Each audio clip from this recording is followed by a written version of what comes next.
Hello, in today's video I'm going to show you how to open up the editing option and the settings option in Proloquo2go. So I'm going to show you a couple different things, and your Proloquo2go might be set up to where there's only one or both. So right now the only option I have down at the bottom is my home button. So I have no what we call those gear symbols, the settings for Proloquo2go, nor do I have a little pencil button. So that means I cannot make any changes.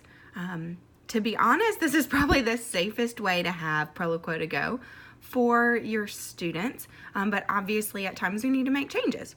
So if there is no gear button open whatsoever, we need to get completely out of Proloquo2go.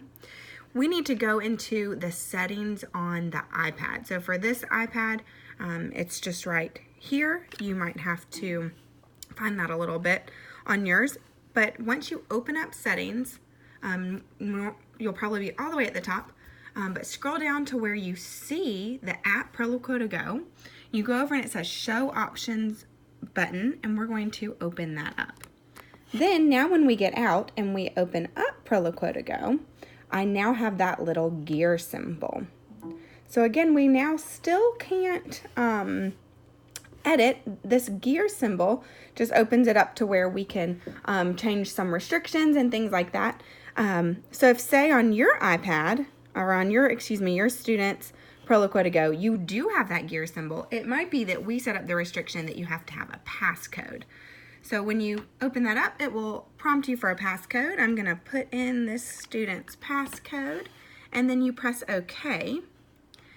And now I can make sure you go all the way back, because that's the to get us to kind of the front page to find it. You're then going to scroll down till you see the word restrictions. And when you open up restrictions, you can open up the edit button, edit mode, to get that little pencil. And that's how in another video I showed you how you can create a button, edit folders, create folders, all that sort of thing. This is also where under the restrictions, you can open up the keyboard.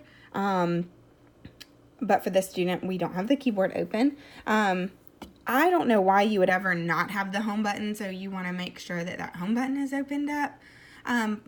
You might want to give your student the option to copy messages, add buttons, that sort of thing, but for the sake of this student, that's not what we have felt the most beneficial for him.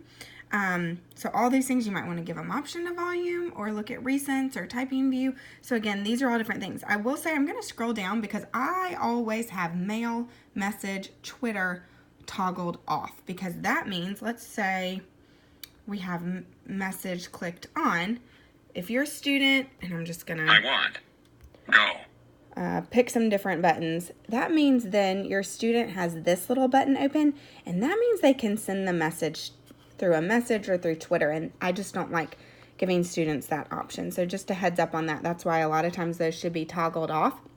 I now have gone out and I have that pencil button, but now if let's say I want to go back in, I always have to put in that password. So that can get a little bit cumbersome. So just be aware of that.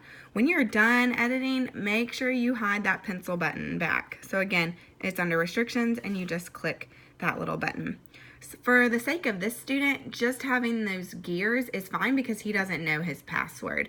But if a student figures it out, a whole nother set to hide this gear button would be to get out of it, go into the settings on the iPad, scroll all the way down to Proloquo2go, and to toggle off that Show Options button. So now when you're back in Proloquo2go, this student now does not have any option for any editing. So I hope that helps clarify the two different ways that you might restrict a student from getting access to either the settings and or the pencil, the edit button through Proloquo2go.